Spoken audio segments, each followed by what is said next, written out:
Hello, everyone. Today is Saturday, May 23rd, 2020. I'm Bob Diebold, Vice Chairman of the Committee for the Global Endeavor.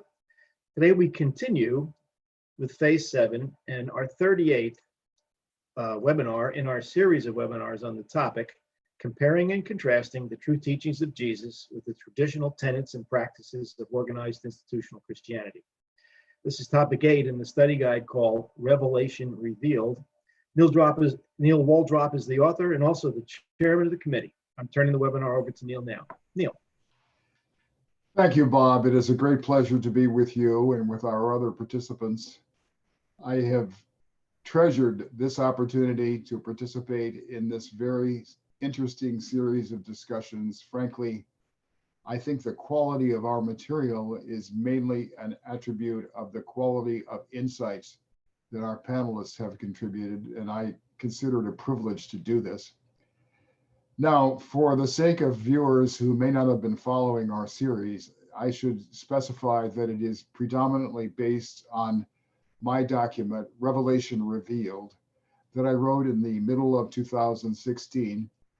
At the moment, we have turned to a supplement called Living the Real Religion of Jesus that I wrote in May of 2019, and that is the context that we will be examining today. If you do not have this material on hand, I recommend very strongly that you lay hands on it by downloading it from the website of the Committee for the Global Endeavor. Here is the citation: www.globalendeavor.net. I say again, www.globalendeavor.net.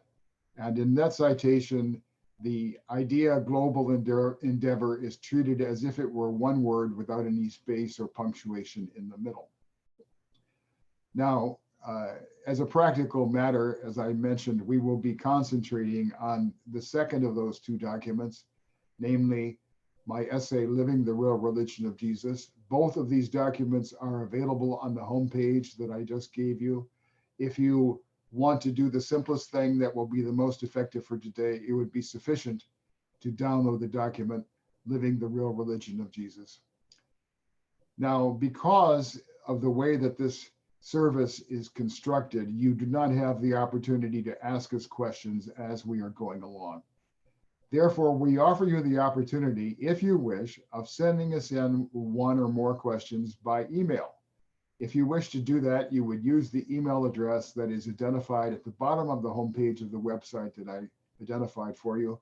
And the email address is simple. It is info@globalendeavor.net. So thank you for your patience as you've listened to this rather long mechanical explanation.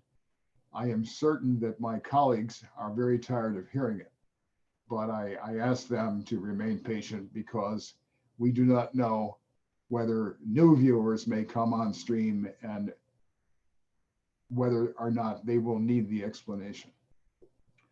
So here we go into the body of our discussion today. We are focusing on my document, Living the Real Religion of Jesus, and in particular, we have reached the bottom half of page 13 of that document. This context begins talking about time factors and how long it takes to achieve results by virtue of human decisions and choices. So I will read the first paragraph myself, and then I will call on one of you to read the next paragraph. The first paragraph reads as follows: if we are to understand the full implications of the instructions that Emmanuel of Salvington imparted to Christ Michael on behalf of the Universal Father, we cannot neglect crucial differences in how they implicitly approached time and duration, thereby contrasting with patterns that usually prevail among human beings. In other words, we must resolutely set aside human tendencies to appraise events in terms of a single life or several generations or even a few centuries. Stephen, would you be willing to read the next paragraph, please? It begins to put all this in context. Yes. To put all this in context, it may be helpful for us to bear in mind that Christ Michael's bestowal on Urantia in the human form of Jesus of Nazareth was the seventh and final occasion during which he appeared as distinctly different types of beings living in his local universe. In effect, a series of temporary and transient identities that he adopted at irregular intervals over a period of almost 1 billion years. When Jesus of Nazareth exclaimed on the cross, "It is finished," he may have been referring to the end of the entire series of 7 bestowals, not just the final moments of human consciousness while he was living on Urantia. Thank you. I would like to pursue some of the implications of this paragraph. We obviously know that Michael's bestowal as Jesus of Nazareth was his 7th bestowal. On the other hand, the circumstances of our lives on Urantia and the net after effects of 2,000 years of the Christian tradition have tended to conflate the identity of Michael with the identity of Jesus. And by implication, those feelings of identity do not seem to be fully in harmony with the fact that Michael had 7 bestowals, not just 1. George, would you comment on the association and perhaps comment, if you can, on ways in which it will be possible to have a broader understanding of the identity of Christ Michael rather than simply identifying him as Jesus of Nazareth? Wow, that's a tough question. I'm going to have to rely on my particular interpretation of the concept of personality as it's presented in the book, in which personality does not possess identity. Paper 112 says personality is devoid of identity, which makes it very hard for us to conceive what personality is. However, personality has the power to personalize identity, and it does. It personalizes the soul, the mind, and the body in our experience. So I've tended to project that idea onto this idea of 7 bestowals. We can't imagine anything more than 3 personal identities. In the way I approach it, I think of each one of these bestowals as another identity. So that would be how I conceive of it. Okay, I think what you've said seems to harmonize with words in the middle of the paragraph that Stephen read, namely the phrase, a series of temporary and transient identities. Does that seem to ring true to you? Temporary and transient identity? Not at all. They're permanent identities. Jesus still lives. He's a living personality right now. It happens to be a personal identity of Michael, who has other personal identities. This is why I say I'm basing all of this on my conception of what the concept of personality is as it is presented in the Urantia book. It's very all right. Not intuitive at all.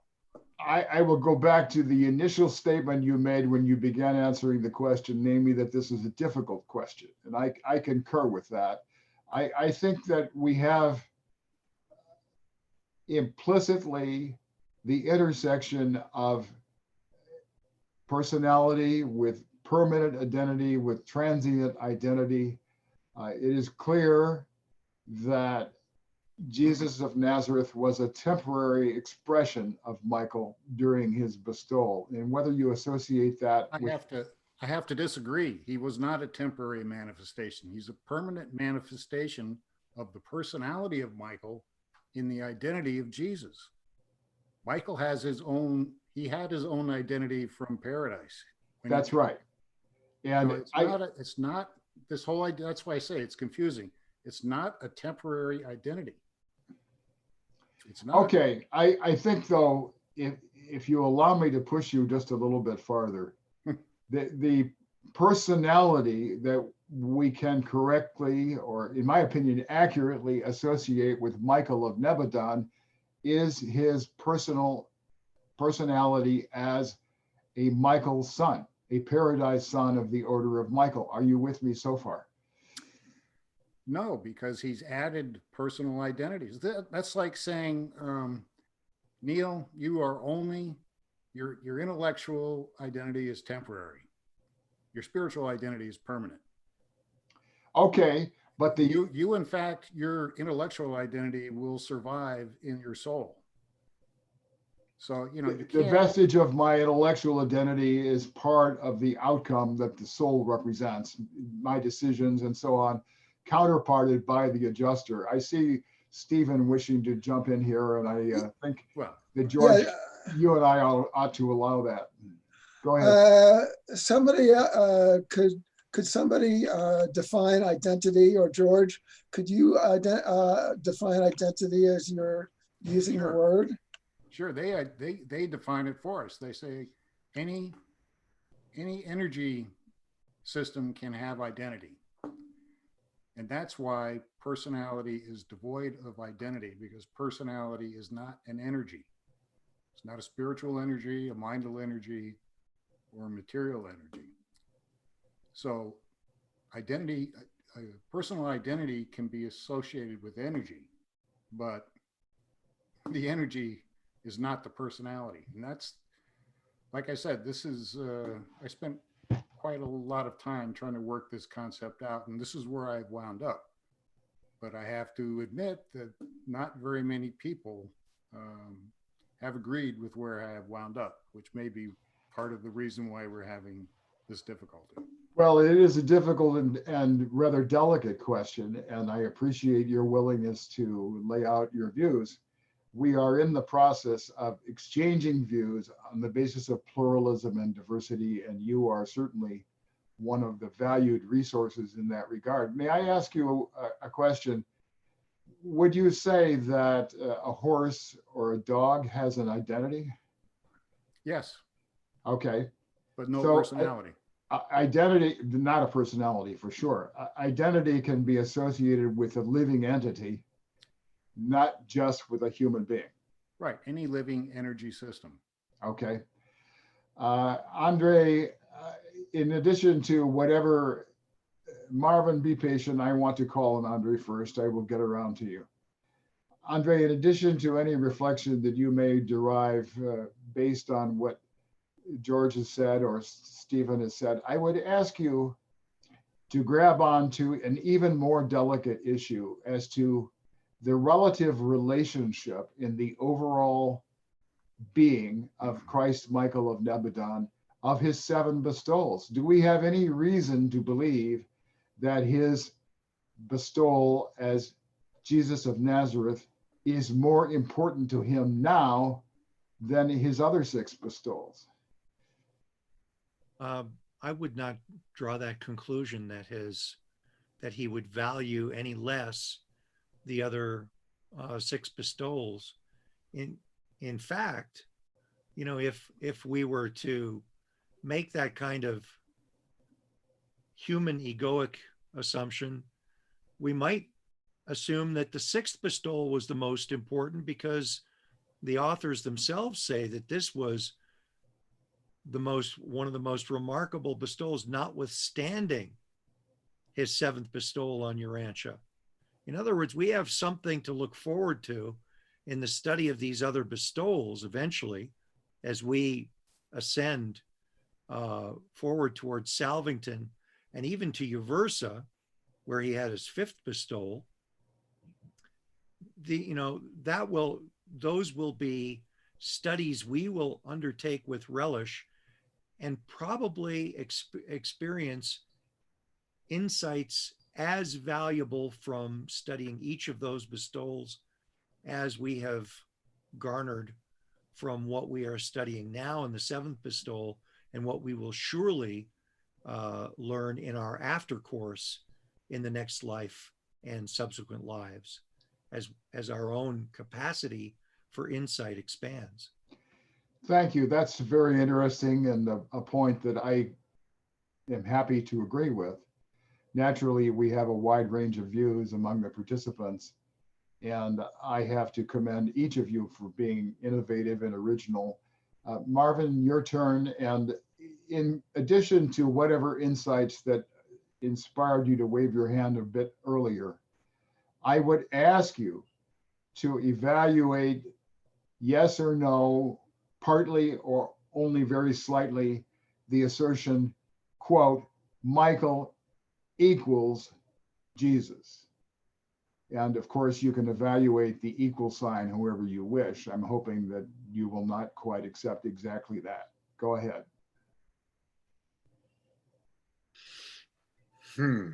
Partially or fully equals that Michael equals Jesus. To make your problem even more complicated, I have to clarify my question by saying we are not talking about the time when Jesus was present on earth. We are talking about the situation now. That'll teach me to pause. Well, I suppose so. It doesn't seem to have affected you in the past. You've not been intimidated by pausing. Go ahead. I'll do my best for that to persist. But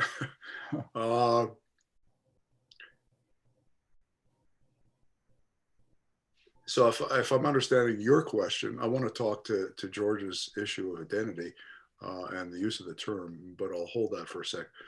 To speak to your issue of the equivalence of Jesus and Michael, I think the life Jesus lived is a subset of the entire experience that Michael has under his belt.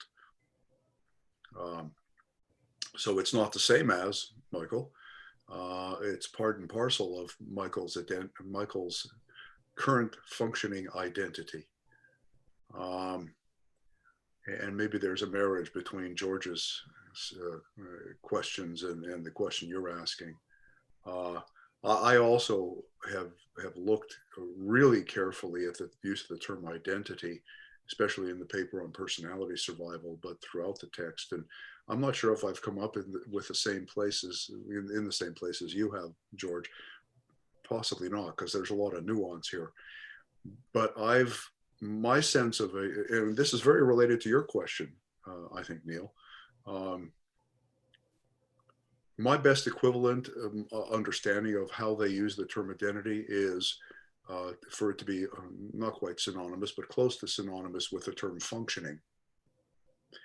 When a personality can be functioning, and during the time it is functioning, it has identity.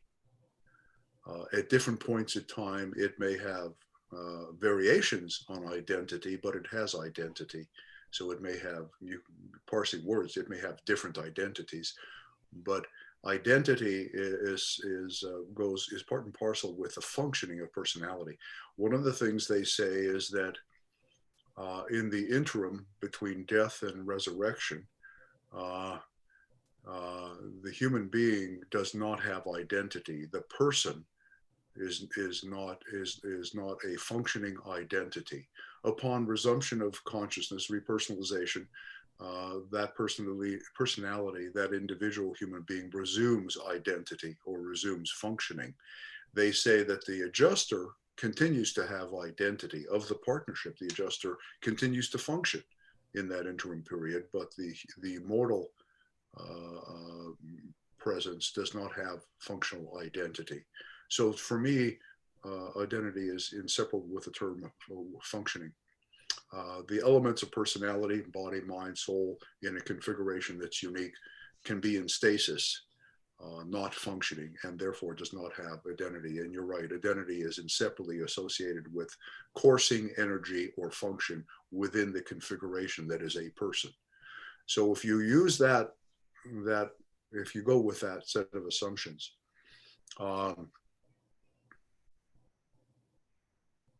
the current person of Michael is certainly has identity, and the identity of the life that Jesus lived while Jesus was functioning as a mortal being is a subset of the identity of Michael, which is all encompassing of all of his incarnations as he currently functions. And as far as I know, Jesus was never in a situation where he lost identity or functioning. There may be periods in the tomb, for instance, where we don't know where his functional identity was or how it was functioning, but they don't say that he didn't exist as a functioning being during the interim. So anyways, there's lots of nuance to this question of identity. So I'm curious, George, if your sense is compatible with mine or discrepant. It's similar, but the thing that makes this whole issue so confusing is the fact that there's only one personality involved in all of this.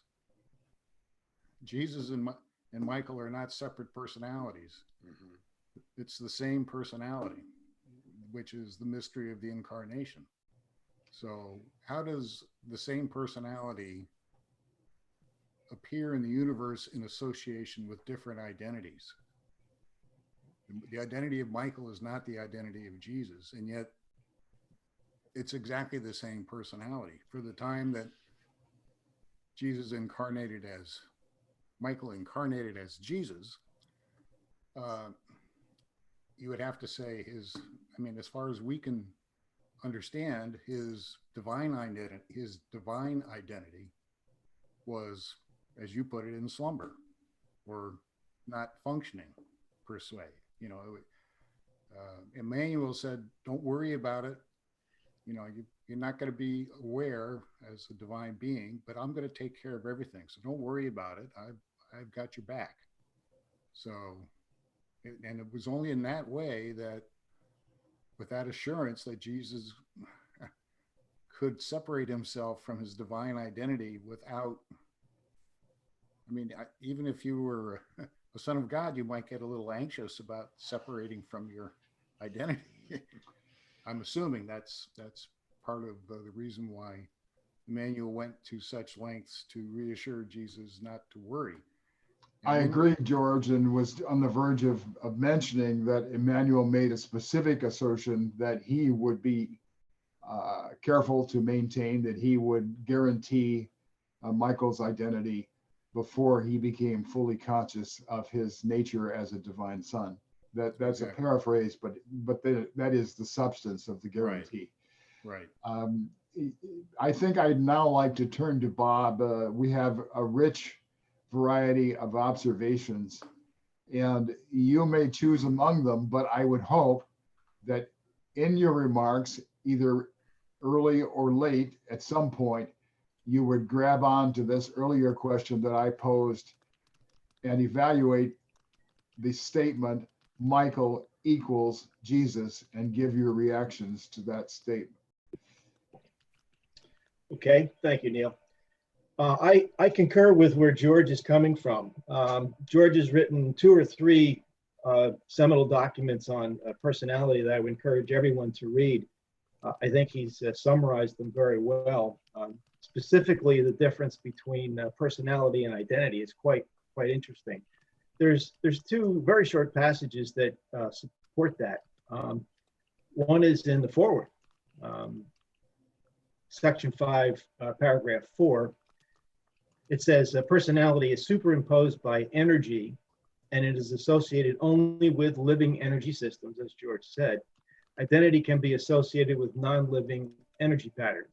So identity is quite a bit different than personality, of course. The other passage that puts a little bit more understanding on this is from paper 42, section 12, pattern and form, mind dominance. And it's paragraph 19, I'm sorry, 42.12.9. A little bit more on, it says that the mind endowment of an individual animal, mortal, Morontian, spirit ascender, or finality attainer is always competent to produce a suitable and serviceable body for the living creature identity. But the presence phenomena of a personality or the pattern of an identity as such is not a manifestation of energy, either physical, mental, or spiritual. The personality form is the pattern aspect of a living being. It connotes the arrangement of energies, and this plus life and motion is the mechanism of creature existence. There's a number of italicized there. One is the pattern, arrangement, and mechanism are italicized. So as we were talking about this, I got thinking a little bit about, the human, us. When we, and I'll get back to your question, Michael equal Jesus question mark. When, certainly our identity, my identity is Bob Diebold. And should I survive, I think George is correct that it'll be a permanent identity for me. And hopefully when I should say, if I resurrect in whatever Morantia state it's in, I will be given another general, as Bill Sadler Jr. says, Morantia general issue form, which will be proportional, of course, to the maturity and depth of my soul. So I will have a new identity. I'll have as hopefully we all will do, we'll all have a new Morantia identity, which is the living energy pattern, I should say system, that the personality pattern will then seize when the soul and the adjuster come back and the personality subsumes a new identity. So that kind of rounds that up a little bit. What I think about the question, does Michael equal Jesus? Equal is a mathematical term, and I'm not so sure that we can use that particular symbol or concept, because I sense it more of a material concept. I think that there's probably some, I don't have a better one, but certainly the Michael personality that had 6 other identities is the personality pattern that maintains the identities of not only Michael, the creator son of this entire local universe, but the human identity of Jesus and all the things that took place in that lifetime. I tend to agree that, yeah, you could say equal, but I just don't think that really tells the entire story. I think we've got to, and I hadn't thought about this until you brought up the equal sign here, Neil, but the concept is, it's certainly a super existential concept, I think. And I think that it probably promotes another algorithmic mechanism, some of which we don't have words to really describe it, and or symbols. So I'll kind of leave it at that. Bob, I'm very sympathetic to the general lines of the reaction you've just given. I believe that it is worthwhile to bear in mind that at the time of Jesus's baptism, his personal adjuster, his thought adjuster, left and became personalized. And so from that moment on, his human identity as Jesus of Nazareth was functionally modified. He no longer had a thought adjuster residing in his mind in the way that a human being now does.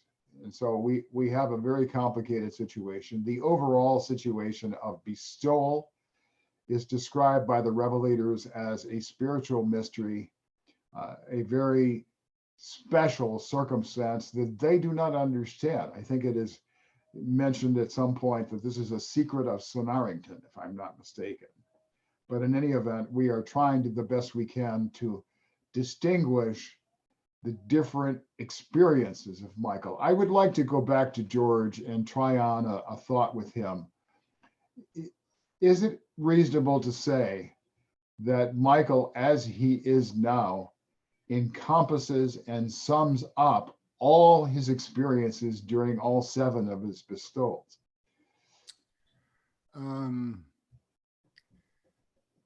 I suppose you could think of that. I mean, you can look back at your own life and say, well, I was one identity when I was 5 years old. There was another when I was a teenager. There was another when I was, and so on and so forth. There's a continuity through all those identities, but you can identify really profound differences between what you were like at 5, 25, and 55. I mean, they're really substantial differences. Maybe we can, by analogy, project that sort of thinking onto Jesus, except maybe with a harder distinction between these different identities. Thank you. I would now turn back to Andre and ask him to evaluate the time implications. The paragraph as a whole pertains to time. It includes the idea that his 7 bestowals lasted 1 billion years, BILLION, of course. And the point that I would like him to address has to do with the proportionality of the relatively limited number of years he spent during all 7 of his bestowals, if we add them together, compared with his very long period of prior existence as a Paradise Son of the Order of Michael, all the training he went through, and his period of service as a Creator's Son, apart from the relatively short periods in which he carried out his 7 bestowals one at a time. So what is the balance here in terms of the net result, or at least your best ability to interpret that balance? I heard your question going in one direction earlier, and then I'm not sure about your intention with the term balance. Look, if you allow me to paraphrase, I'll try. Was that okay? We have a huge time expanse in terms of the overall personal identity, personality of Michael of Nebadon, a Paradise Creator Son. Mm-hmm. Most of this time, including the 1 billion years during which he carried out his bestowals, but a huge amount of time before that. Mm-hmm. And of course, the 2,000 years that have elapsed since the end of his 7th bestowal. He was not conducting a bestowal. He was doing other things. He was behaving as a Paradise Creator Son, administering his local universe of Nebadon. So now again, if I allow myself, I can paraphrase the question: what is the proportion between these other years, this hugely disproportionate period of other years in which he was not conducting a bestowal, and the relatively limited amounts of time that he was conducting a bestowal, including his 7th bestowal, Sure, as Jesus? sure.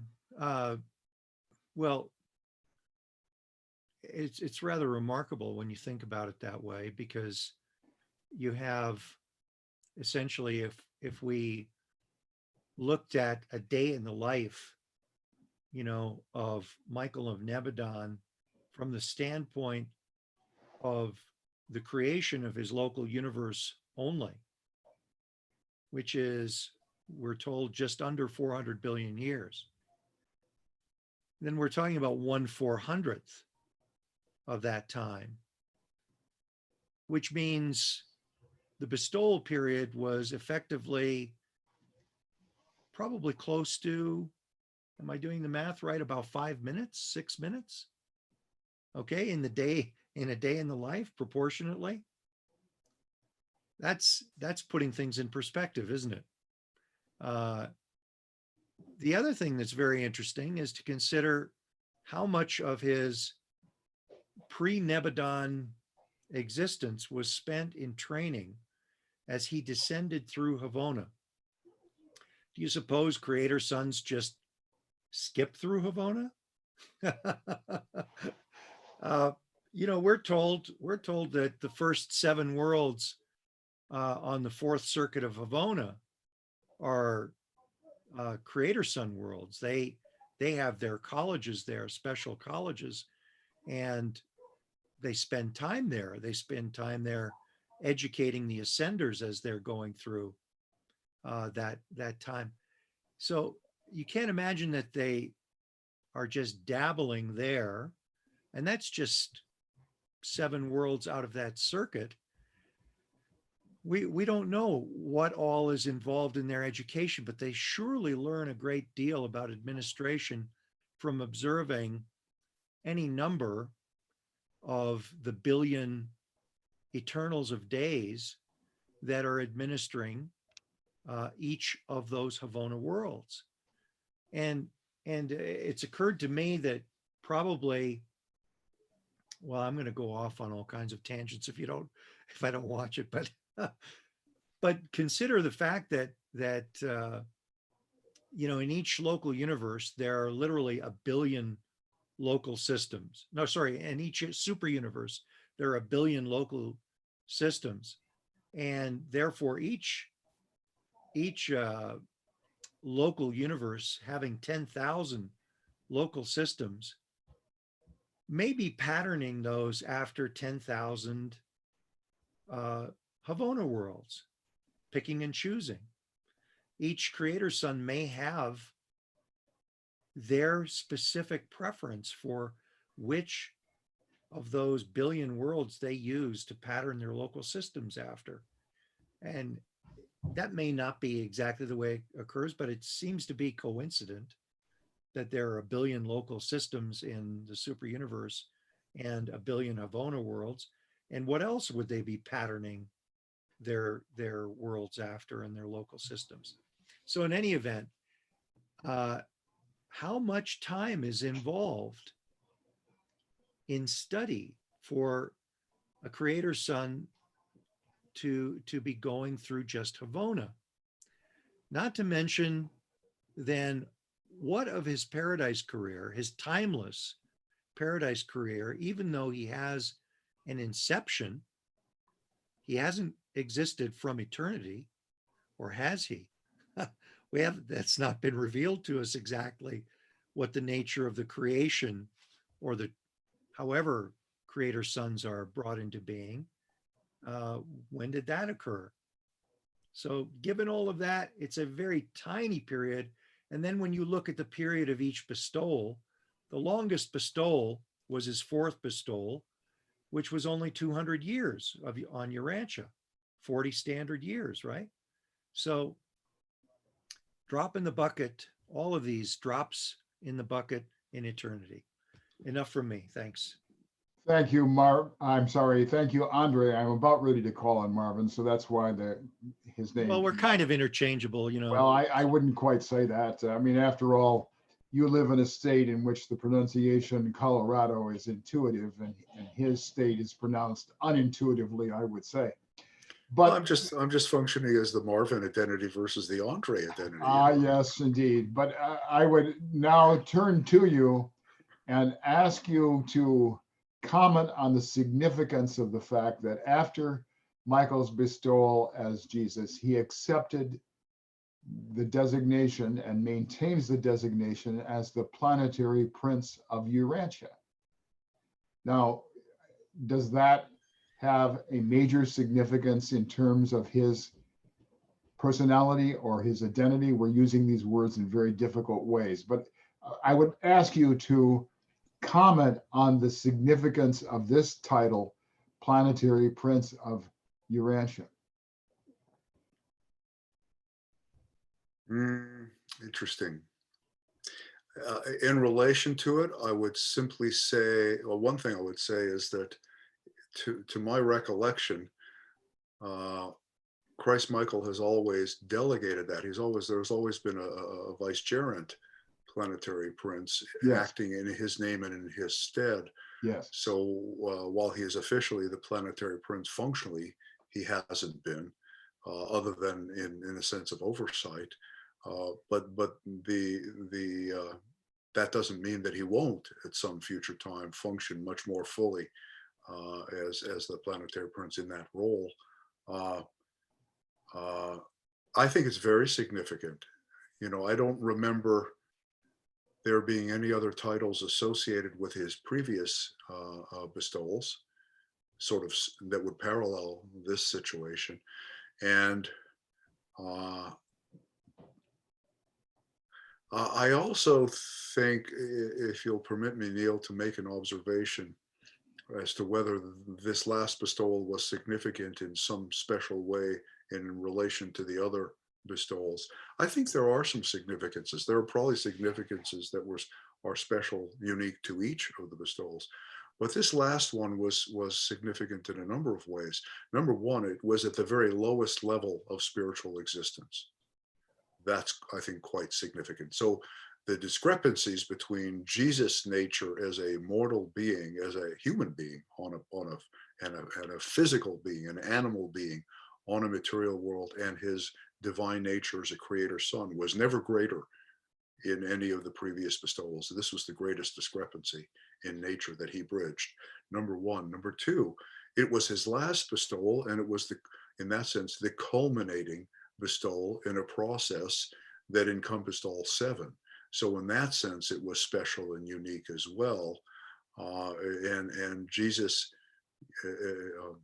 well, anyways, it was special in that regard. And then it was also special, as we've talked about, as the Jubilee of Jubilees. I mean, something happened immediately upon the completion of this bestowal that was unique, that did not happen in the other six bestowals. And that was Jesus was raised to the level of sovereign of the universe, and the Mother Spirit went through a number of changes, and the whole status of rebellion went through changes. So there was, you know, it was a culminating event in a number of respects, and therefore I think special. So I'll just sort of share those thoughts. I appreciate the nuances and the different strands that you have identified. Now, because I haven't probed Stephen in a while, I would like him to comment on the question of whether our human perceptions of Michael, and specifically of Jesus, may be biased from a direction that we tend to interpret his years in the human form of Jesus of Nazareth in ways that may be more influential than the reality justifies. In other words, Andre went through a tremendously complex discussion of his history to the degree that we know, and the fact that his period of 7 bestowals correspond to a very small slice of time. So what I'm asking you, Stephen, is whether we as human beings living on Urantia have a built-in bias that leads us to overemphasize his 7th bestowal, perhaps to the neglect of some of the others, of which we know considerably less, and possibly to the neglect of his long career prior to any bestowal. Well, I'm sure we are biased, and that's fine. No reason for us not to be biased. I mean, that's what we know about. That's what impacted us. The other 6 bestowals have not impacted us in any way that we're particularly aware of, except as recounted in the Urantia book, which is not really a direct influence. So of course we're biased, but on the other hand, there's no way to overemphasize the 7th bestowal. So even if we were biased, it would be rational way to respond to it. So I'm not too worried about being biased. I think that's a rational response. I will say that this conversation went on in Christianity for at least 150 years, talking about the exact same thing that we're talking about. What is the nature of the incarnated Christ? And whether 2 people, were there 1 people, was there 1 nature, was there 2 natures? I mean, their vocabulary was a little bit different, but the questions were exactly the same. And it took well, 4 or 5 ecumenical councils for them to work it out to some degree of common ground. So this is a perennial question among those who take Christ to be a divine being, take Jesus to be a divine being. What is the relationship between his human nature and his divine nature? And I would agree with Bob that the equal sign is more obfuscating than it is helpful. Does an equal sign mean that they're the same being, or that they're two beings that are exactly equal in some way? And if so, in what way? You know, in Christianity, there's a wide spectrum of understanding that all the way from the human nature of Jesus and the divine nature of Jesus, there was no remainder. They were exactly the same. One was exactly like the other, and there was no difference. That was one extreme. The other was that they were really two separate identities. And so instead of there being one identity, there were clearly two identities. And those two identities were unified by what was called a persona, that we would probably call a personality. So one identity, two identities, one persona, two personas. They use the word prosopa, which is Greek for face. So is Jesus, the human being, an expression of Michael, a creator son? And if so, how does that expression reflect? Is one more real than the other? So, you know, all these questions have been dealt with for hundreds of years by a lot of very smart people in the Christian tradition. Thank you. On the one hand, I appreciate your summation of this. I would point out that the view in Christianity does not extend to the idea of a paradise creator son and so on. So we have a major difference. But in effect, you have summarized the development of Christian theology about Jesus, about the paradise trinity, the second person, and so on, that extended essentially from the Council of Nicaea in the year 325 CE to the Council of Chalcedon in the year 451 CE. But of course, it was not finished at that time. There were strong dissenting voices that did not accept the conclusions of the Council of Chalcedon. I will take pleasure, however, in assuring you, Stephen, and all our other participants, that our discussion is not going to last 150 years.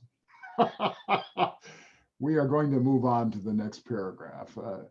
I wonder if, Marvin, you would be willing to read the next paragraph, which begins with the word "on the other hand." Sure. And how far down do you want me to read, Neil? Just to the end of the paragraph before the square. Okay. On the other hand, his epical mission in the human form of Jesus of Nazareth clearly called on him to promote more advanced levels of spiritual awareness and religious observance on our planet Urantia, while emphasizing individual religion rather than any set of beliefs or practices handed down from tradition or savoring of group authority. Nonetheless, Christ Michael was vividly aware that amidst previous epical revelations on Urantia, entrenched impatience had made major contributions to the failures of the first and second. Further, he had most assuredly absorbed and internalized the general principles that an archangel of Nebadon explains in section 6 of paper 81. Thank you. I would like to focus on the thought in the middle of the paragraph about impatience. Entrenched impatience had made major contributions to the failures of the first and second. First, I would like comment on that as a reality, that it did, that impatience made major contributions to both failures. But also, I would like commentary by implication of whether or not we, readers of the Urantia book, face a question of impatience in relation to the fifth epical revelation and disseminating the teachings of it. I see Marvin smiling, but I will take that as a hint that I should go on to someone else. Andre, would you reply? Call me when you can. Yes. I think it's a given Call me that later. I think it's a given that we are impatient. Many, at least many students of the Urantia book are impatient. We may have intellectually internalized the value of patience as presented as a concept within the Urantia book, but I wouldn't say that that's gotten into the soul of everyone. And I would say that from the standpoint of a number of different manifestations of that. One is in terms of what length of time we're willing to look at as constituting successful dissemination of the Urantia book, of its truths, promulgation of its truths, or of the message of the gospel, or any number of other teachings from the Urantia book. That would be one manifestation of that. Another one is the manifestation of side movements that have cropped up, such as the teaching mission, which very, I'm not sure what adjective to use, but let's say impatiently would be one, asserts that the Urantia teachings have already been superseded by a sixth epical revelation, which is, given the 65 years that the Urantia book has just been in print, is patently ridiculous if you're to take the teachings of the time scales presented in the Urantia book to have any weight at all in how the celestial beings think about time and how we might at least expand our time frame to be a little bit longer. So the short answer is yes, we are unfortunately impatient, and we need, in the collective, guard against that by allowing our leadership to be, first of all, well schooled in the teachings of the Urantia book, and secondly, to perhaps have had experiences which engender patience and forbearance to have become characteristics of their Morantia and pre-Morantia growth. And thank you, George. I would like to focus again on the idea of impatience, and in this case, broadening the question in a comparative sense. I have to confess, as I ask this question, it is a little bit unfair of me because of my 27 years as a diplomat, dealing with diplomats of other countries and living around the world in most of the inhabited continents for some time or other. So what I'm looking for has to do with your impression whether readers of the Urantia book living in the United States tend to be more impatient about propagating the teachings than readers of the Urantia book living in other countries because of attributes of the character of Americans.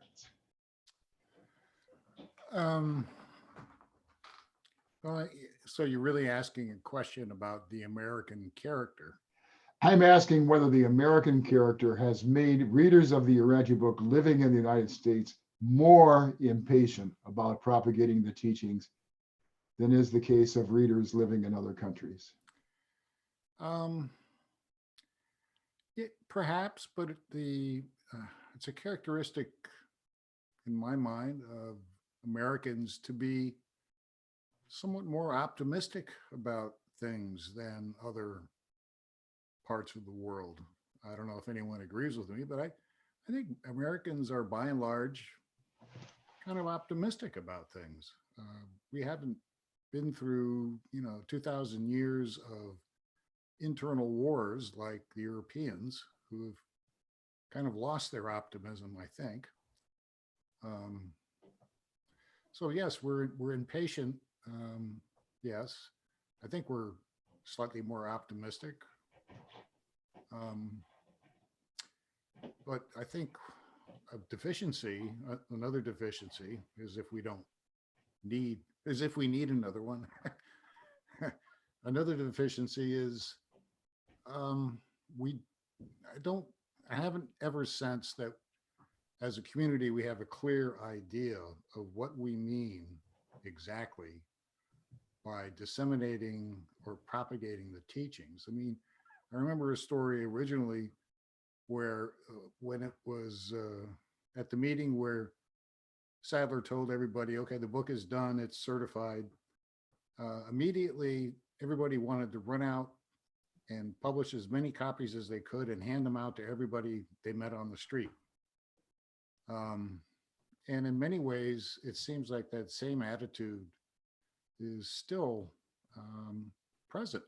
You know, we have a lot of programs to distribute books, but in a sense, the book has already been disseminated worldwide. All we have to do is point people to a link. They don't have to spend a penny. So what do we really mean by disseminate at this point? I mean, things are different now than they were 65 years ago. But right now, what do we mean by disseminate? Do we mean just make sure they look at the link and read the book, or come to a study group, or go to a what do we mean? I'm not sure we have a clear sense. Maybe someone else can fill me in. I agree with you that there is not a clear sense.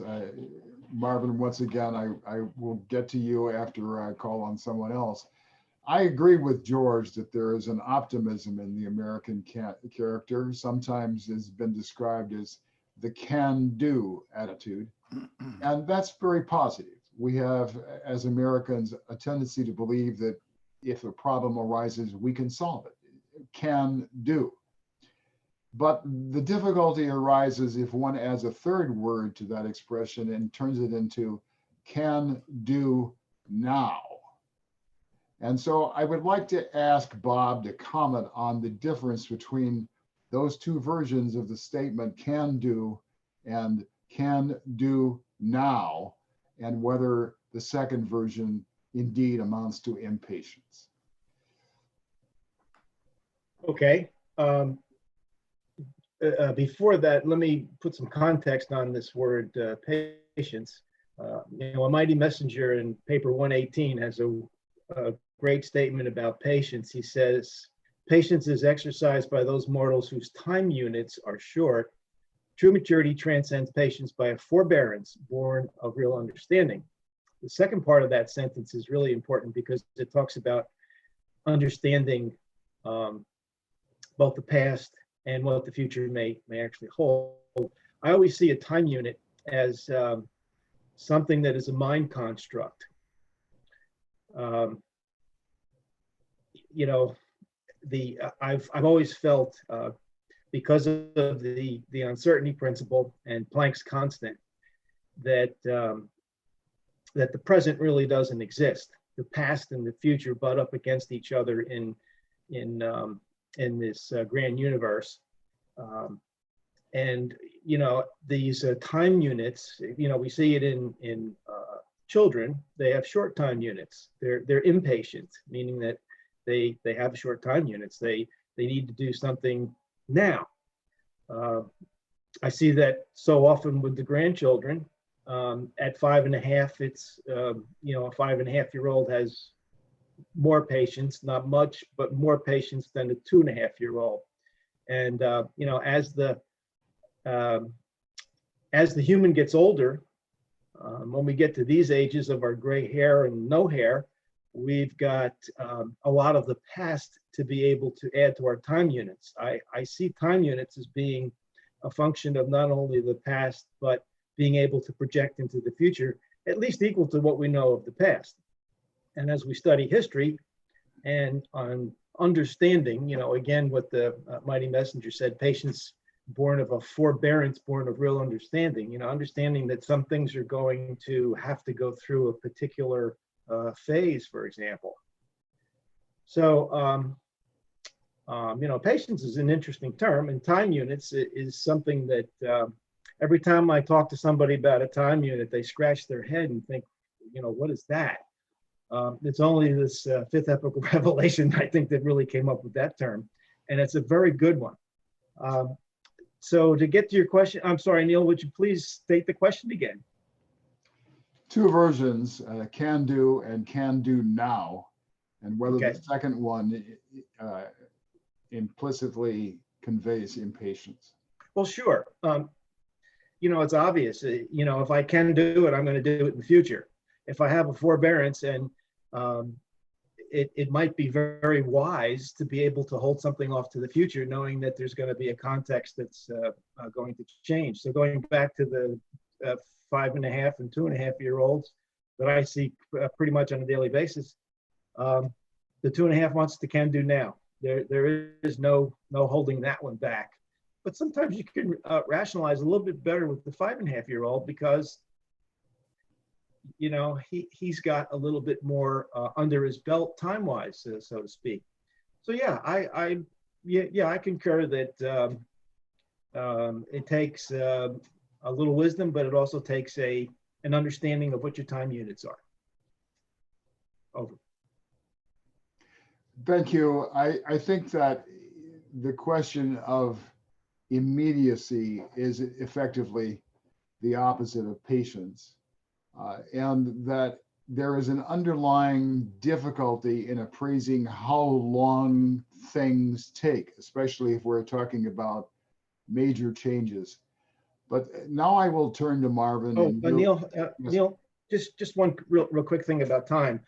Andre was talking, in time units that are, or I should say in time frames that are so long that it's really hard when you first start to study the fifth epochal revelation. You've got to get your arms around it. The 400 billion years. I thought it was 200 billion years before he came out, before Christ Michael came out from his training period and started to, I could be wrong about that. But even just the time frame of Van and Amadon of 200,000 years is so hard to get your arms around. But as you start to read the Revelation and start to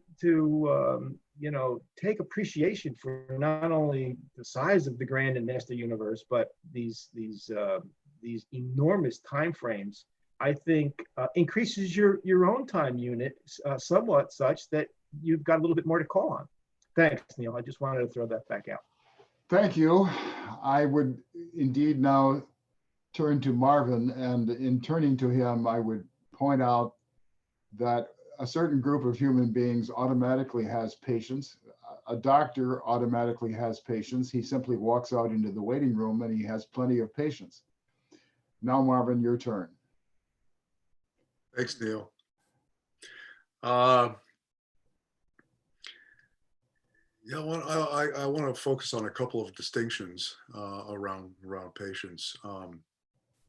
One is that in relation to impatience, which is, let's call it an error, there's certainly a pejorative connotation to the term, that there are errors of commission and there are errors of omission. So, I mean, that's to me an important distinction. One can be impatient and act prematurely. And the other end of that same sort of dichotomy is one can be reticent to act and omit action and be quite retarded in one's responsibility to act. So it's a continuum. It's not a unipolar error, and probably the best way to proceed is somewhere in the middle of the continuum, with let's say acting with wisdom and with good sense of timing, but acting versus avoiding action. So that's one observation. The other observation is, I think when we get into these conversations, we we are constantly engaged in a conflation of sorts between two phenomena that I think really, if we're to be clear-headed about it, need to be understood separately. One is the phenomenon of the spread of the Urantia book as a text. The second phenomenon is the spread of the essential spiritual teachings of the Urantia book, not as a text, but as a message that is much more succinct and is expressed in our lives, and that those two conveyances have different audiences, dramatically different audiences, as their end target. I think the audience for the Urantia book remains relatively small in terms of world population, and the audience for the simple teachings of Jesus that can help the way people live is vast, and really all of humanity, potentially all of seeking humanity. Regarding the spread of the text, I agree with whoever said it, that we're, I think, well advanced. I think it was George. I think we're well advanced in that task. And I don't think we've been impatient, and I think we've acted effectively. But I think the issue in the movement has been around impatience of spreading the Urantia book. So that's when we think of it naturally. But if you think of the second task and the second audience, what Jesus said to his apostles, and he says it to us now, and the revelators say to us literally hundreds of times, if not more, throughout the text is, do it now, do it everywhere, do it with everyone, don't hold back in any fashion, share the gospel of living truth that is saving to souls, and do it as much as you can now. I understand what you're saying. And that's a very different sense of, so the relationship of attitude, of errors of commission, which is to act impatiently, and errors of omission, which is not to act sufficiently, is a very relevant one for our movement, because we are an evolutionary movement with a revelatory phenomenon. And what we do evolutionarily, both with the phenomenon as a body of revelation and with the spiritual import of it, which is a living revelation that we must embody and share, different trajectories, different senses of impatience, different senses of priority. And I think we're doing fine in the first, and I actually think we're somewhat retarded in addressing the second. I thank you for your insights. I would contribute an additional dimension to this discussion in the sense that we are implicitly talking about a group relationship or relationship within a group or two other groups. The question of impatience is, I think, closely associated with egotism, a desire to have everything one's own way. And in the Western religious tradition, one's own way has meant dictating to others what they should do and how they should believe. So we have a group association of patience by implication as something that is necessary. And without wishing to be political, the tactic in a context involving the world of, if you do not play exactly by my rules, I'm going home, goodbye, is not a way of achieving anything constructive. And so I would look upon this issue of responsibly reacting to the teachings of the Urantia book by adding the question of tolerance, diversity, and pluralism. It is not appropriate to try to insist upon our own perspectives. We should embrace the possibilities that others have valuable insights and should be encouraged to pursue them in their own ways. I think that is quite harmonious, Marvin, with what you have just said. And I have to confess that my remarks about pluralism and diversity, and for that matter, if you won't play by my rules, I'm leaving, is influenced by my previous career as an apprentice diplomat. So here we are. I think we have come to an interesting discussion of the issue of impatience as part of that paragraph, but it is now leading toward a very pointed paragraph in which an archangel of Nebadon implicitly broadens the question of patience and time in ways that I think are intriguing. George, would you be willing to read that paragraph in the box, man should be unafraid and so on? Sure. Man should be unafraid to experiment with the mechanisms of society, but always should these adventures in cultural adjustment be controlled by those who are fully conversant with the history of social evolution. And always should these innovators be counseled by the wisdom of those who have had practical experience in the domains of contemplated social and economic experiment. No great social or economic change should be attempted suddenly. Time is essential to all types of human adjustment, physical, social, or economic. Only moral and spiritual adjustments can be made on the spur of the moment, and even those require the passing of time for the full outworking of their material and social repercussions. The ideals of the race are the chief support and assurance during the critical times when civilization is in transit from one level to another. An Archangel of Nebadon, paper 81. Thank you. Stephen, in a previous webinar, I believe you focused on the sentence that is indeed highlighted in bold in this depiction on my page. Only moral and spiritual adjustments can be made on the spur of the moment, and even these require the passing of time for the full outworking of their material and social repercussions. Does that sentence particularly ring to you in relation to the teachings of the Urantia book and receptivity to the spiritual message of the teachings of the Urantia book? Well, let's see. Obviously, any major changes, even minor changes, everything requires time for them to be worked out in terms of human evolution. The first part of that sentence reminded me of the conversation we had last week about extemporaneous religion. They made it up as they went along, so to speak. And this seems to be supporting that idea that moral and spiritual adjustments can be made on the spur of the moment. And they're implying that that's certainly not a bad thing and maybe even a desirable thing. So that's what struck me about this sentence. I think that the impact of the Urantia book on people who are receptive to it, like me, for instance, was immediate. I mean, it took me about 10 seconds to read a sentence in the Urantia book to realize that this was something special. But of course, the outworking of that realization is going to take me this life and many lives to come.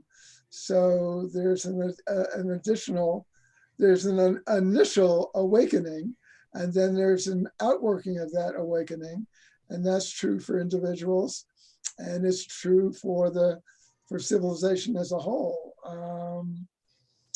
I think our impatience is partially due to technological influences. Our nervous systems have been distorted, so to speak, in our expectations of how things happen. Things happen very, very quickly for us now. We are accustomed to immediate gratification on many levels of what we want, what we think we want, and what we get.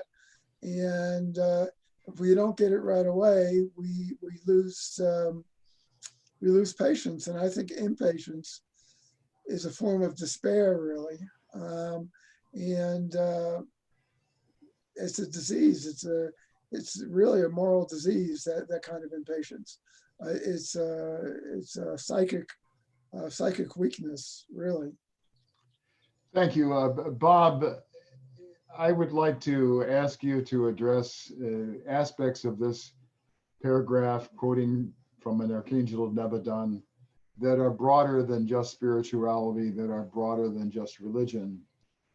He starts off in a sentence that ends with the phrase, the mechanisms of society, and then cultural adjustment, and then in the next line, social evolution.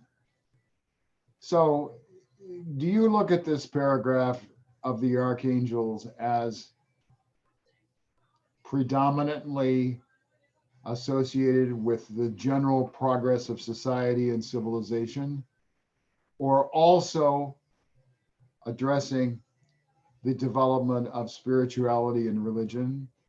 And how do you draw the balance in the context of this paragraph? Well, yes, this paragraph has two themes to it. One is this more shorter time units shouldn't be the social repercussions of society, physical, social, or economic, shouldn't have a short time unit attached to them. No great social or economic change should be attempted suddenly. I see that more as a material outgrowth, but spiritual adjustments, moral and spiritual adjustments actually can be made. And I think what Steve said about maybe this is a desirable thing can be made on the spur of the moment. So I think of just the general attitude of slavery. That's we can look at it as a social evolution, but the moral and spiritual turpitude that goes underneath all of that had to be changed first. That statement by spiritual insight is the most required element. Spirit pressure from above will then drive social growth in the right direction. Let me get that quote exactly. I had it ready to go here. I'm not finding it, but it takes spiritual growth and spiritual insight to be able to develop the time unit, which is longer, to be able to not be impatient about making physical, social, or economic adjustments, but yet there really is no harm. And in fact, as I said, I think that Steve said it right. This is desirable to improve upon with spiritual insight and spiritual experience. Understanding that will then heighten morality of each individual to be able to then have these greater time units, to be able to understand the wisdom, or to basically apply wisdom as leaders in those areas that shouldn't be happening suddenly. Back over to you. Thank you, Andre. I would like to continue the discussion of this paragraph, but once again, go to the sentence that I have highlighted in bold type. Only moral and spiritual adjustments can be made on the spur of the moment. And even these require the passing of time for the full outworking of their material and social repercussions. Now, the particular twist on this sentence that I would like to put in front of you has to do with the relationship between personal adjustments, or if you prefer, individual adjustments, even though Stephen has some difficulty with the word individual from time to time.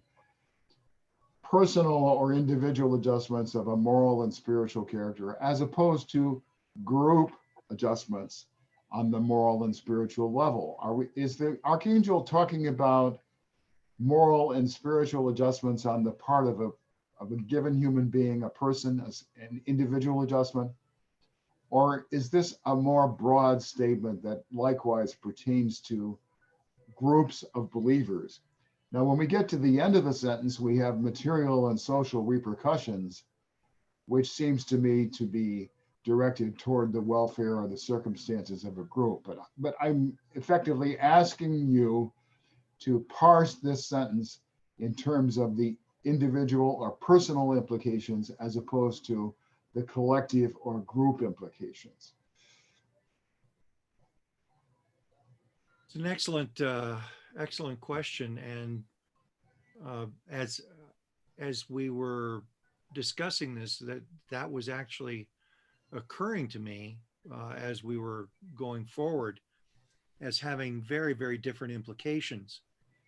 I would go ahead and say, by looking at, say, an archangel cheat sheet here, that, because this is coming out of paper 81, which is development of civilization, that the archangel is really talking about group function. It's really talking about changes that affect, obviously, the wide group. And in general, we're talking about changes on a national level, though they can be happening on subnational levels and supranational levels as well. The thing that occurs to me, and part of my musing as you were going along, was to consider the idea that and it's been something that's just been nagging my thinking over the last, let's say 3 or 4 years. Don't know why that particular period, but let's just say the last 3 or 4 years, the idea of personal intelligence versus group intelligence, and the idea that it could be argued that there has been a lowering of the group IQ in a certain sense, at least functionally, in our civilizations, as a result largely of the rise of populism. Not because populists in general as individuals are less intelligent people, but because populists or populism particularly does not put a premium on reflective reasoning, but rather puts a premium on emotional reaction and marshaling of loyalty, with largely, with, it could be argued, without the use of reason. Loyalty for loyalty's sake, one might say, to a particular cause or person. So in that regard, these statements that say, you ought to be doing things over time, would be arguing against the idea of marshaling one's resources on the spur of the moment, but rather reflecting and saying, is this really good for me and for everybody? That requires a certain amount of emotional intelligence and discipline on the part of individuals in order, and it could be argued, though it's really hard to argue this from in a realistic standpoint, in the sense that, are our groups cohesive enough and organic enough that we can actually demand of groups that they function intelligently? I would argue that we show very few groups that actually have either the discipline, character, or cohesiveness that they could be functioning intelligently, let alone as anything like a realistic whole. They're so amorphous, they're so largely temporary, and so lacking in any kind of real loyalty. But so as not to go off further on that, I would argue then just that the archangel is trying to get us as individuals to understand this concept of the importance of time in the execution of decisions,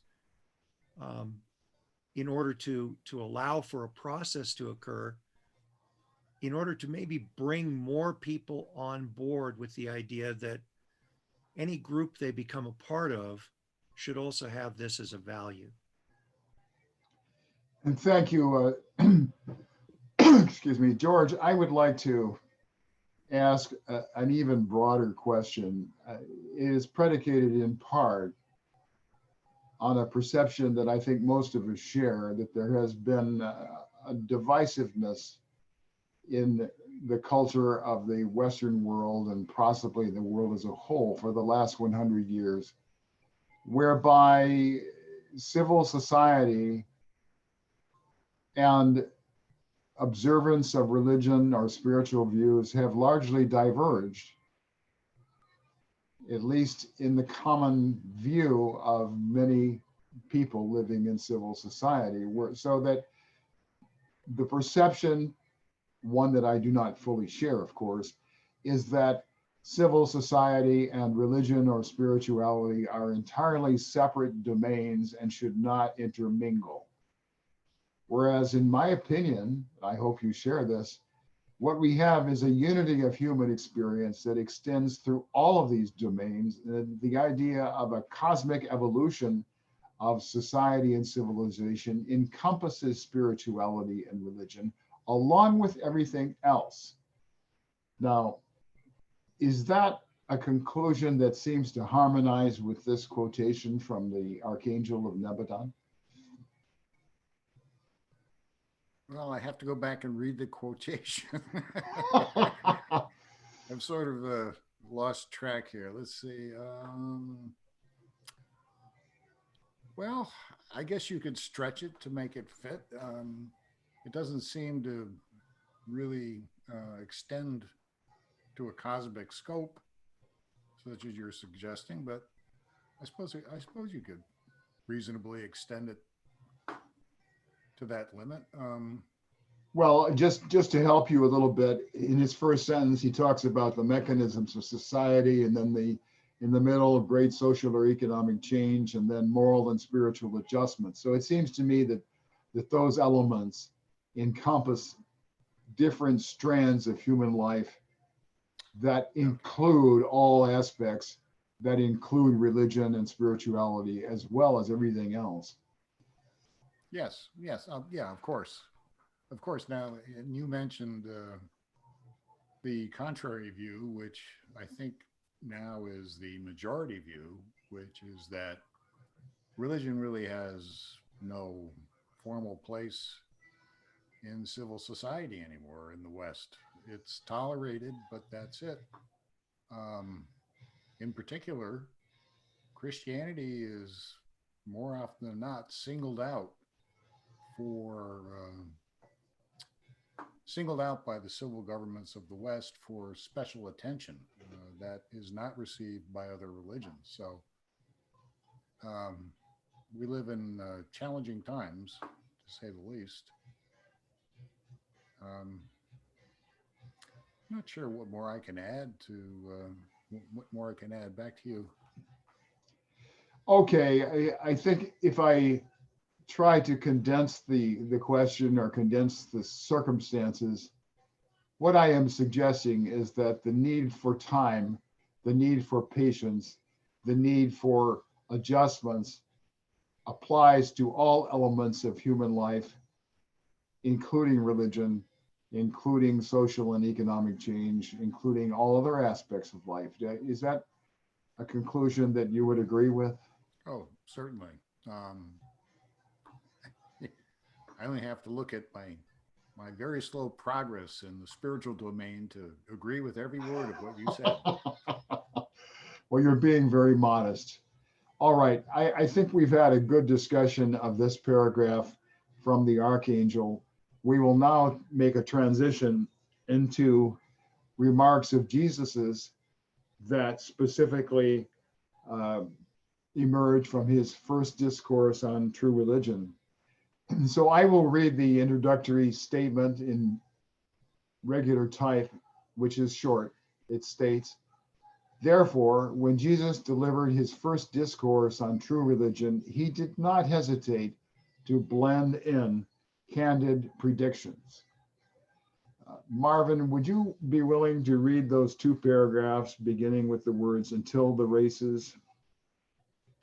Sure.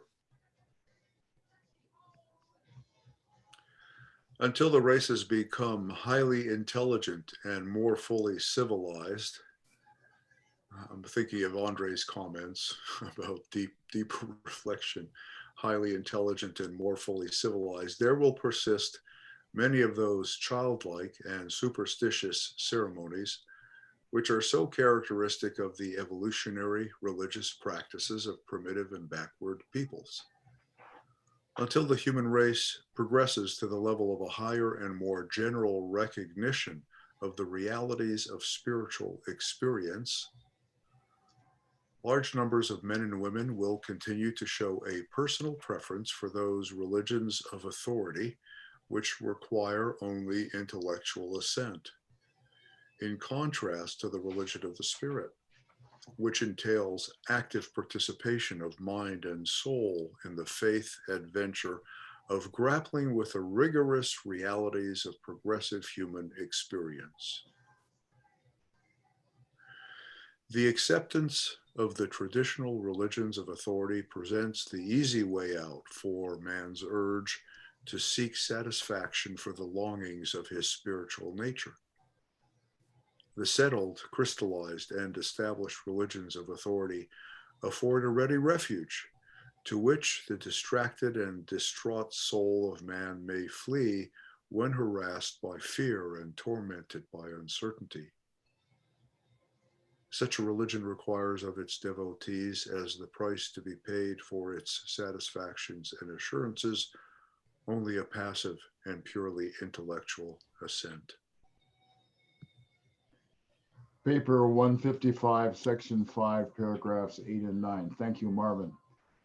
There are many intriguing ideas in these two paragraphs from Jesus, and we probably could spend a great deal of time analyzing them.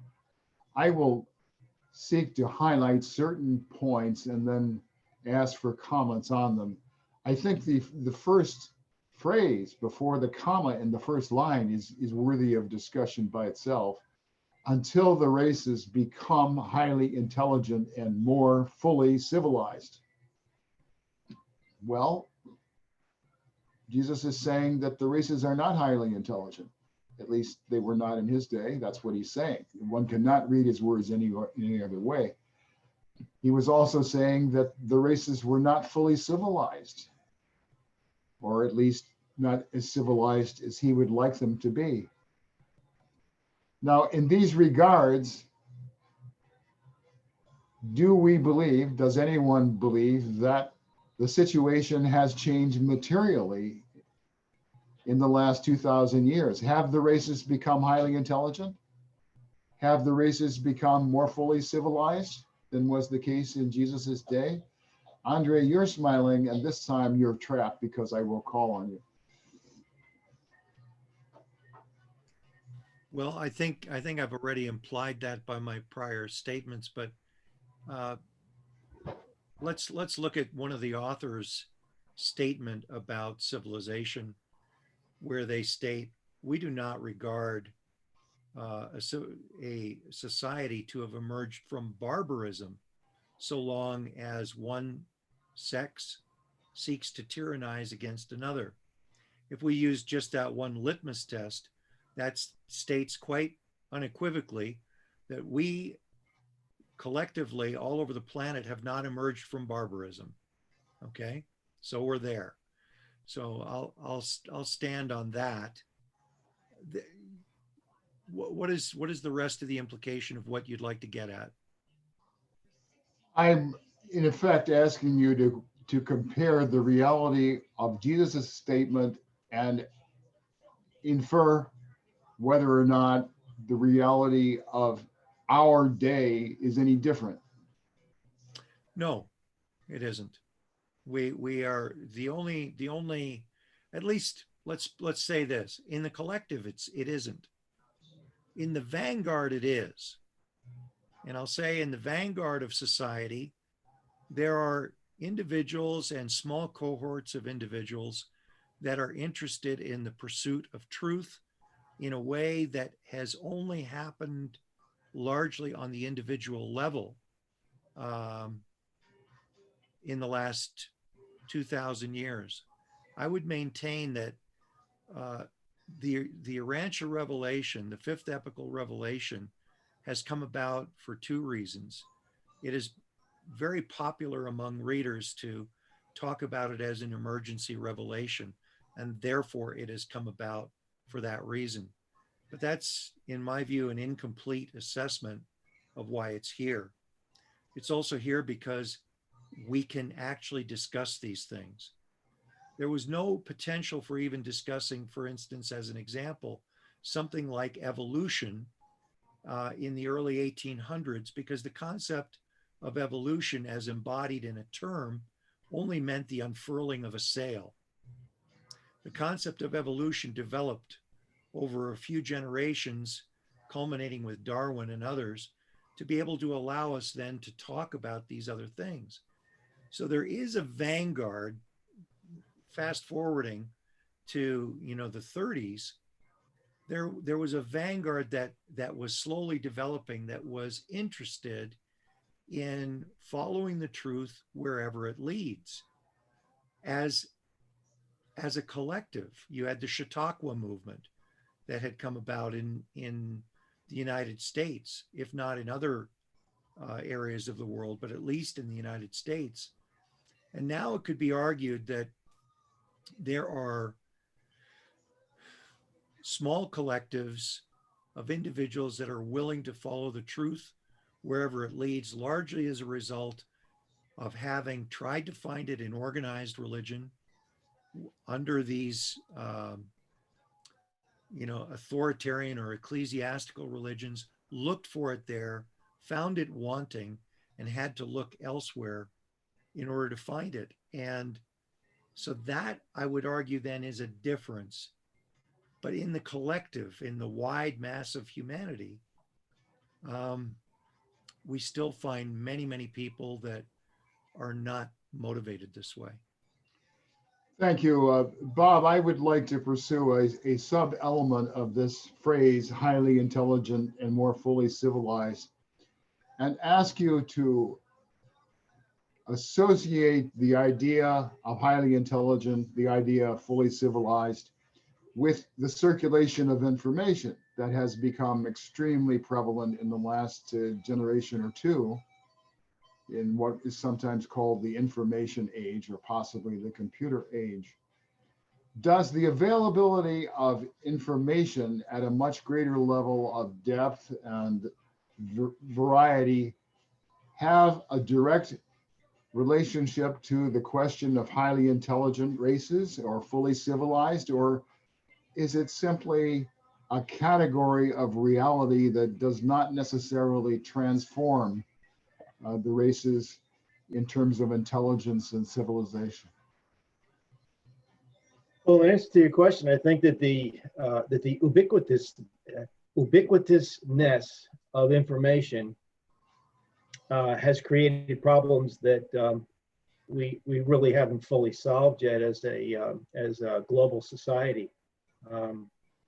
While we can communicate instantaneously anywhere on the planet, we can pull information up from Google just by speaking words to it, or Alexa, whoever we decide to pull that from. We can get information, but what we don't really have is we don't have, you've got the continuum of data, information, knowledge, and wisdom. And I go back to the time unit idea that, and the idea of spiritual experience and spiritual insight, spiritual pressure from above, to be more fully civilized. As Andre brought up, barbarism still exists. I mean, we still have wars all over the planet. War, I forget the revelator that said this, but, war has ceased to be a social progressive. It was in the past because it had certain aspects that provided organization and things for primitive societies, but that's gone. But we still have war. So this idea of highly intelligent, I think, probably means a little bit more toward wisdom. The fact of ubiquitous information and instantaneous communication of that information creates anxieties. What is truth anymore? Basically, what is fact anymore? I don't think that, certainly with this current situation that we're in, the pandemic of COVID-19, both the facts and the truth about what's really happening is I'm finding a real problem for anyone that I speak with at various levels of industry, the person in the street. So I don't think that we've become highly intelligent yet. And I concur with Andre that we're not fully civilized yet. So going back to your question about, information, we need to take a step back and take a look and find out how to fix that problem first. And that's going to take a little bit of work, to say the least. Over. Thank you. I would comment that your point about information flow and intelligent has a direct relationship in very practical domains affecting governments. In other words, the extraordinary diversity of information has not been paralleled by an increase in the ability of government, or for that matter, agents of civil society, to analyze that information and really understand it. The flow of data has become so enormous that for human beings to get their hands on it in a way that makes sense and that brings it together and draws out meanings and values has become exceedingly difficult, perhaps even more difficult than it was before. When you have 1 million facts to interpret, that's an intrinsically more difficult challenge than if you have 100 facts to interpret. So I'm not sure that I've helped you. Would you like to comment on anything that I just said? Well, we're in the season, I should say, or the epic of big data. There is, we've got this idea of Internet of Things, where data can be turned into some information, for example, and it comes from everywhere. Everything is going to have a chip on it eventually, and where does this go? We're talking on the COVID-19 of being able to maintain traceability.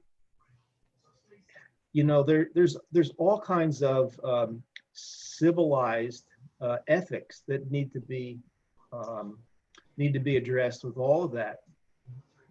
But there will be big data, meaning that someplace along the line, just as an example, when Florida had the beaches open and during spring break, there is a group of individuals that were able to correlate the data, tracked all of the cell phone movement, and found where all of the cell phones wound up after the spring break. And it was almost everywhere in every state except Hawaii, apparently. And this big data could be tracked. What do you do with it? And who handles it? There's lots of very interesting questions ethically that are going to have to be addressed soon. Society is changing quickly, I think. Over to you. Thank you. I would like to turn now to a phrase that is essentially in the second line of the first paragraph. There will persist many of those childlike and superstitious ceremonies. Now, Stephen, in the past, you have talked about the fact that Jesus adopted many links with the Hebrew religion, the Jewish faith as it existed at the time, that he, like other devout Jews, had considerable reservations about the temple practices. And it is reasonable to believe that his phrase, childlike and superstitious ceremonies, partly related to the temple practices in his day. But I think it is a statement that is far wider than that. And I would ask you to talk about the phrase in general, many of those childlike and superstitious ceremonies, especially to the degree that they have survived or that they still exist. Well, it's hard to know exactly what they're referring to. Are they referring to any group practice of religion, any cultic or symbolic expression of group religion? We don't really know exactly what they're referring to. If that's the frame of their reference, I think they're overstating their mark. Expressions. Just for your understanding, this is a quotation from Jesus's first discourse on religion. So it is not they here, although the Midwear Commission is relating this, but the statement is Jesus's statement. Right, they're rephrasing what Jesus said. They wrote it, he didn't write it, they wrote it. It claims to be a quote. There are no quotation marks around it. I don't think it's an exact quote. Like they say, it's an interpolation of what he said when he said it, restated in modern terms. As it's stated, it's not clear what they're referring to. So it's hard for me to really respond to it. Like I said, if they're referring to any expression of group worship as being childlike and superstitious, I would object to that. They'd have to get a lot more specific. Are they talking about the Eucharist? Are they talking about the Eucharist is, the ultimate expression of a ritual that Jesus taught to the apostles? Are they referring to the Eucharist? I don't know what they're referring to. All right. If I sum up your response, perhaps a bit playfully, I think what you have said is that you do not know the answer to my question. So that's fine. Right. Let's see if we can get a more specific response from George. How do you interpret this phrase, those childlike and superstitious ceremonies, George? Yeah, that intrigued me, as well as the phrase, until the races become more highly intelligent. There's been some discussion about this. What struck me about more highly intelligent is what did Jesus exactly mean? What more intelligent in what way? It's and then in this term, you're supposed to be more intelligent. Civilization has to be more intelligent before personal religion will be generally accepted.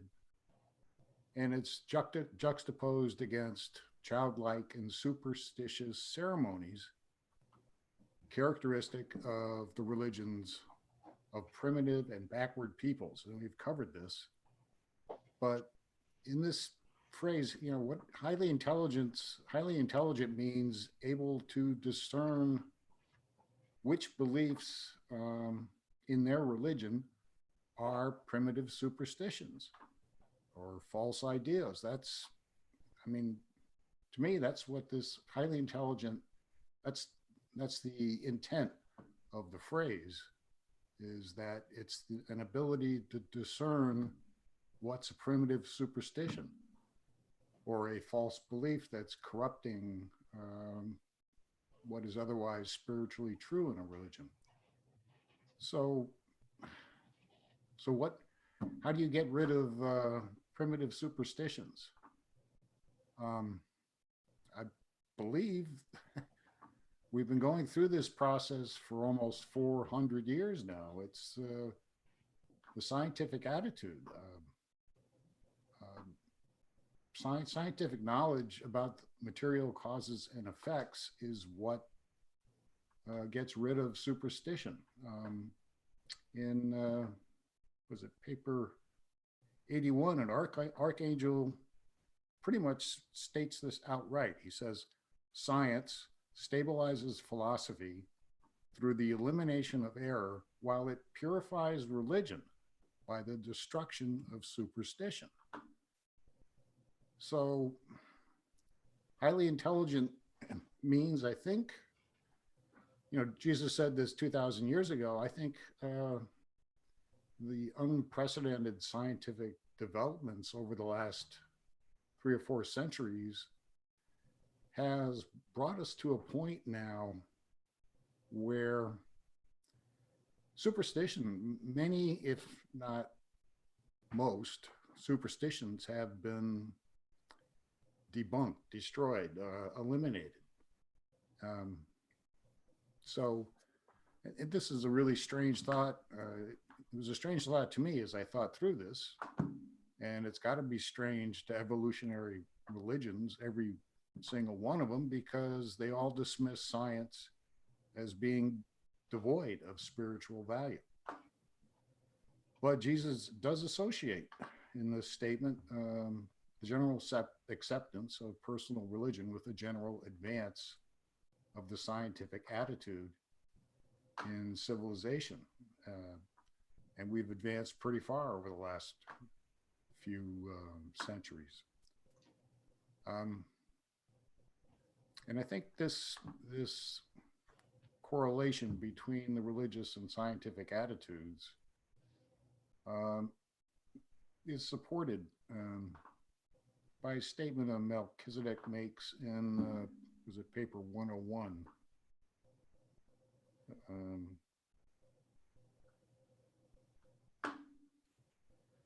Revelation never renders science unnatural, religion unreasonable, or philosophy illogical. So Jesus, it really is only with this revelation that we learn Jesus had a highly developed scientific mind. His discourses on reality, on science, and on time and space prove conclusively to us that his scientific understanding far exceeded the thought of his time. In some ways, it exceeds the thought of these times. So he had a great scientific mind, which is never mentioned. But his attitude toward the material universe was always distinct from his religious attitude toward the spiritual reality of God. He never confused the two. So he grew up absorbing all of the primitive religious beliefs of the Jewish people, but his personal religion was purified of all of these superstitions by his critical scientific attitude. And the Midwayers tell us he was philosophically critical in the same way in his religious attitude. In religion, quote, in religion, Jesus advocated and followed the method of experience, even as modern science pursues the technique of experiment. So Jesus went out of his way to test the truth of spiritual faith in the crucible of his own personal experience. Evolutionary religion rests upon the assumption that traditional beliefs are authoritative. So as a consequence, any effort to test the truth of these evolutionary beliefs is seen as an attack upon its authority. While the religion of Jesus is free of all superstitions, Christianity is still confused by them. It still holds the crucifixion of Jesus was a necessary sacrifice, that prayer can compel material actions by the spiritual world, that membership in the institutional church is required for entrance into the kingdom, that salvation is only for Christians. These things are really no longer credible in this new age of scientific minds. Unprecedented scientific developments lead, quote, thinking men and women to want religion redefined. And this demand will compel religion to reevaluate itself. So which that statement made me think, what would remain of Christianity if it was critically purged of its primitive superstitions, illogical ideas, and unreasonable beliefs? Back to you, Neil. George, you have asked a number of very worthwhile and very probing questions. I cannot pretend to give an instant answer. I would like instead to turn to the master of instant answers, and namely your colleague Marvin, and ask him to appraise the phrase childlike and superstitious ceremonies.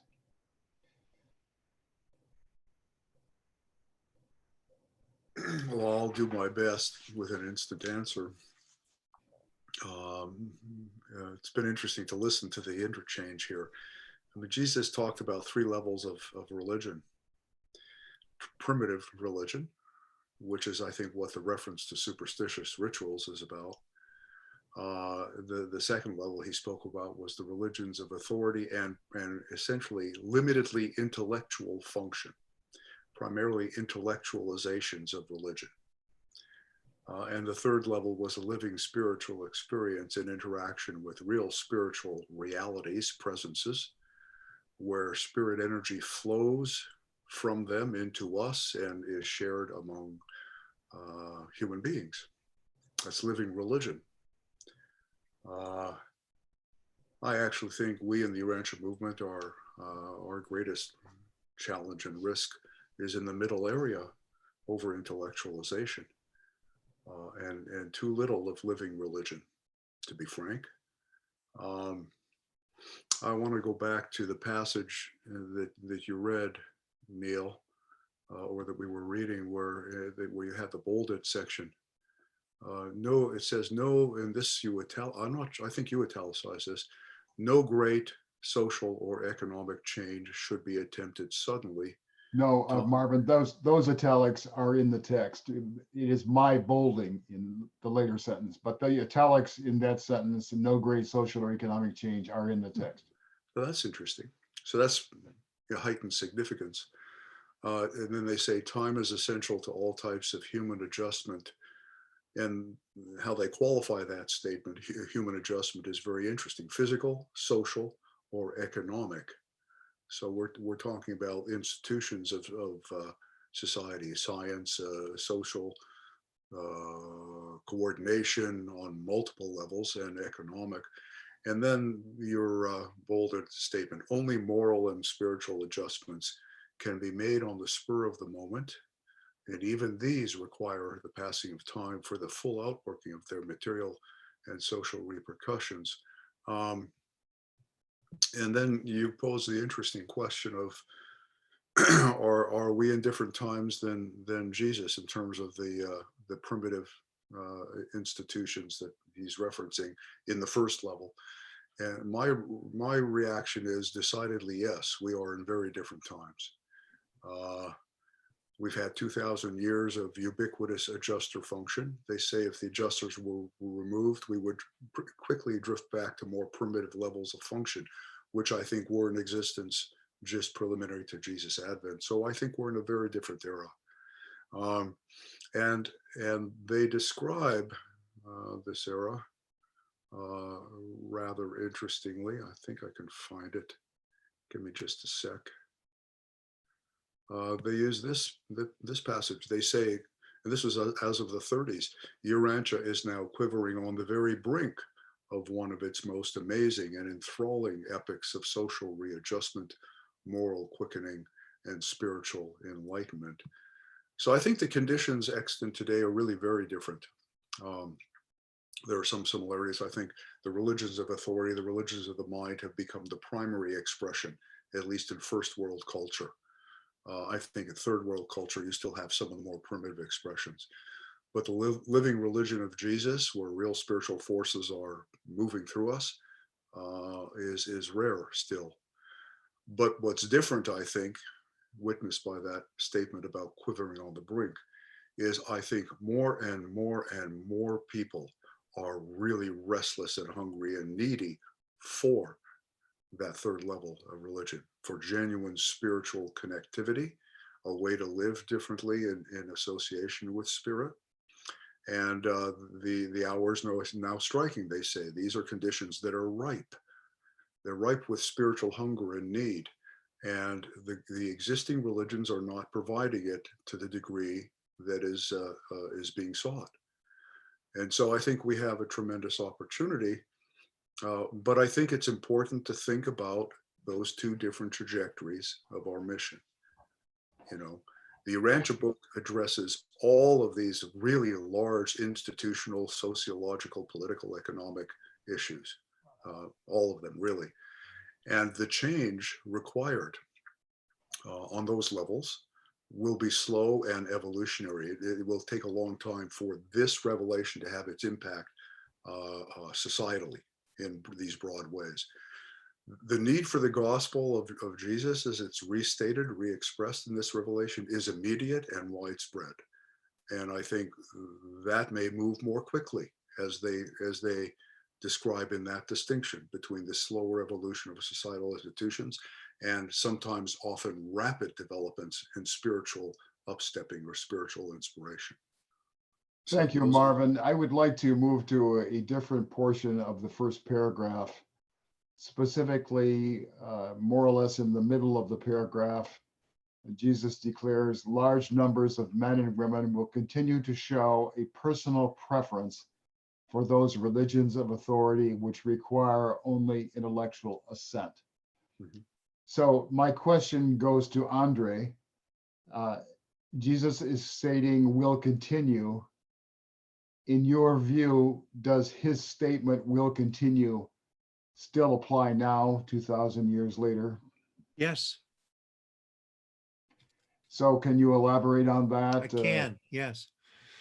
But I think decidedly, you know, the evidence is that in the aggregate, people prefer this still, and they distrust those that show a predilection for moving off on their own. This is couched in all kinds of terms in Christian fundamentalist circles. This is effectively possibly being in league with the devil when one objects to certain dogmas that other people swallow wholesale.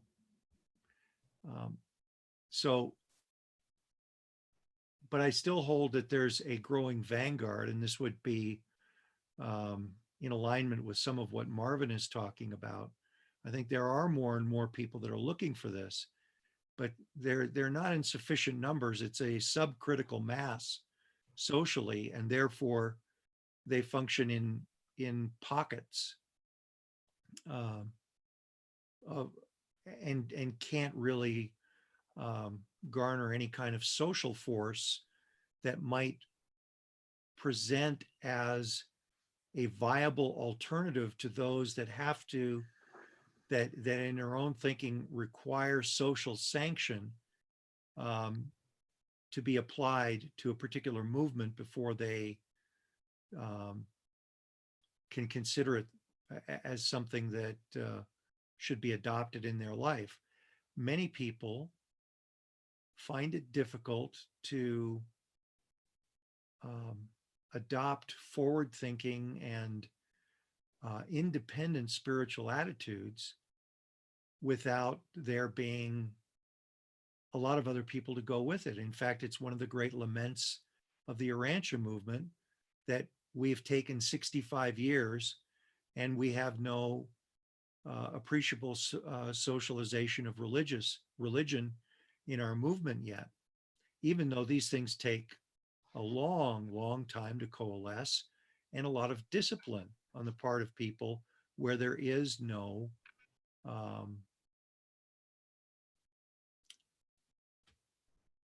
social support for that. Although it could be argued maybe we could do it in a virtual environment the way we're doing this. And that's becoming more and more apparent that we may have to do it in the age of COVID, and who knows whether these pandemics are going to come with greater and greater frequency. But did I get to the root of your question? I think so. Maybe root and branch. Okay.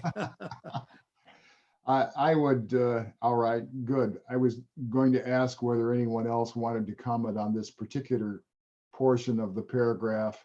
Large numbers of men and women will continue to show a personal preference for those religions of authority which require only intellectual assent. I hope that, Bob, your interest pertains to those words. Yeah, it was. And I specifically went out and tried to find whether there was any support for that. And I did. I scan the journals quite a bit before, we do our webinars, just for some of the topics, because I find that there's some really interesting writing that shows up in journals, and it's not very long, 10, 15 pages at the most. Well, here was in 1986, there was a study in the Review of Religious Research by an LSU professor, and it looks like it was someone from the Church of Christ. And it's called The Audience Response to Religious Fear Appeals. So I wanted to support what Andre was saying, because I'll just read the very end of the abstract here, which is quite telling for where we are today. It was found that a religious message using high fear appeals is evaluated more favorably than one using low fear appeals. The stronger the listener's religious beliefs, the more likely this is.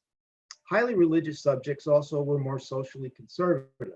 Somewhat unexpectedly, women listeners retain more information from a high fear message than from a low fear one.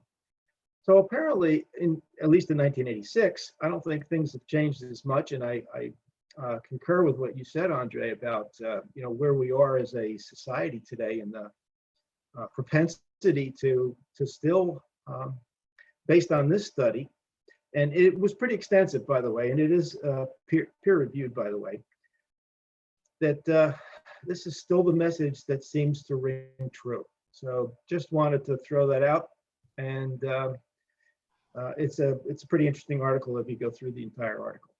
Over. Thank you. I will consider this to be the final substantive contribution today. We have reached the end of the time that we should run as our normal amount. And of course, the reality is that this is the final webinar in phase 7 that we will resume after a period of time for the beginning of phase 8. Although Bob and I have not specifically discussed the timing of the beginning of phase 8, I think it's reasonable to assume that we might consider that toward the end of the month of June, or possibly in early July. And in terms of where we are, I would say that there is still considerable merit in discussing these 2 paragraphs by the Midwear Commission summarizing what Jesus said in his first discourse on religion. And so when we do resume, either in late June or early July, we will come back to these paragraphs. So gentlemen, thank you very much for an extremely interesting and stimulating discussion. I have enjoyed it greatly. Likewise. Thanks, everyone. Thank you. Good to see you all.